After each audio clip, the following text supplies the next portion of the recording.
पंतप्रधान नरेंद्र मोदी यांच्या स्टार्टअप इंडियाची संकल्पना घेऊन स्टार्टअप सुरू केलेल्या महिलांचा पुण्यातील महालक्ष्मी मंदिर ट्रस्टकडून नवरात्र उत्सवानिमित्त सन्मान करण्यात आला। चितळे उद्योग समूहाचे प्रमुख इंद्रनील चितळे यांच्या हस्ते स्टार्टअप यशस्वी करणाऱ्या महिलांचा सत्कार करण्यात आला। यावेळी महालक्ष्मी मंदिर ट्रस्टच्या विश्वस्त तृप्ती अग्रवाल आणि सर्व विश्वस्त यांच्या उपस्थितीमध्ये यशस्वी महिलांना सन्मानित करण्यात आलं। स्त्री ही आदिशक्ती असते, ती वेगवेगळ्या रूपांमध्ये काम करत असते अशी प्रतिक्रिया तृप्ती अग्रवाल यांनी दिली। तर देशाची अर्थव्यवस्था मजबूत होण्यासाठी अशा असंघटित क्षेत्रातील महिलांचे उद्योग संघटित होऊन वाढणं खूप महत्त्वाचं असल्याचं इंद्रनील चितळे यांनी म्हटलं।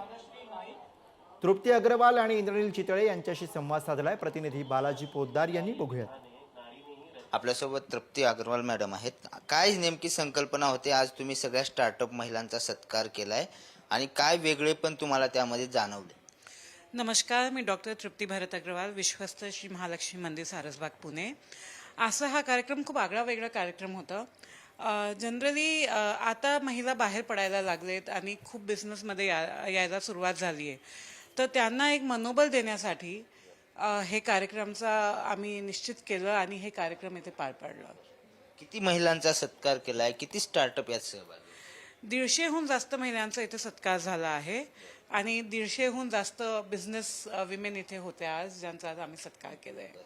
ज्यांच्या हस्ते सन्मान झाला ते इंद्रनील चितळे सर आहेत। सर, उद्योजकांमध्ये पुरुष प्रधान संस्कृती पण आजही दिसते, भारतामध्ये ती संस्कृती आहे, मात्र आज तुमच्या हस्ते या 150 महिलांचा सत्कार झालाय। काय भावना आहेत, काय प्रतिक्रिया आहे? सर्वात पहिलं म्हणजे हा असा छान उपक्रम इकडे महालक्ष्मी मंदिराने राबवला, त्याकरता मी त्यांचं अभिनंदन करतो। कारण की आज बघायला गेलं तर जसं तृप्ती मॅडम म्हणाल्या तसं कित्येक काळ स्त्रिया या अनऑर्गनाइज पद्धतीने आपल्या इकॉनॉमीमध्ये हातभार कायमच लावत होत्या।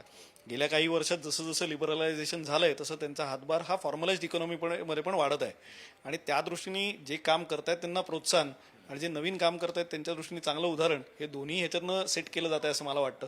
तर त्यामुळे अशा कुठल्या तरी एका सोहळ्यात आपल्याला पार्टिसिपेट करायला मिळतं हे मी माझ्याच करता अभिमानाची गोष्ट समजतो आणि असं प्रोत्साहनात्मक गोष्टी कायम असतात तर त्याच्यात आपला सहवास असतोच, तर त्यामुळे तसं चालू राहील नक्कीच। आपण पाहतोय महालक्ष्मी मंदिर ट्रस्टतर्फे दरवर्षी हा प्रोग्राम जो आहे तो वेगवेगळ्या पद्धतीने साजरा करून समाजाला एक दिशा देण्याचा उपक्रम जो आहे तो राबवला जातोय आणि या उपक्रमातून इतर महिलांनी सुद्धा यातून प्रेरणा घ्यावी आणि देशाच्या या सगळ्या योगदानामध्ये आपलं योगदान द्यावं अशी सगळी अपेक्षा या ट्रस्टची असते आणि तोच उपक्रम जो आहे तो आज आपल्याला पाहायला मिळतोय। व्हिडिओ जर्नलिस्ट निखिल करंदीकर सह बालाजी पोद्दार, पुढारी न्यूज, पुणे।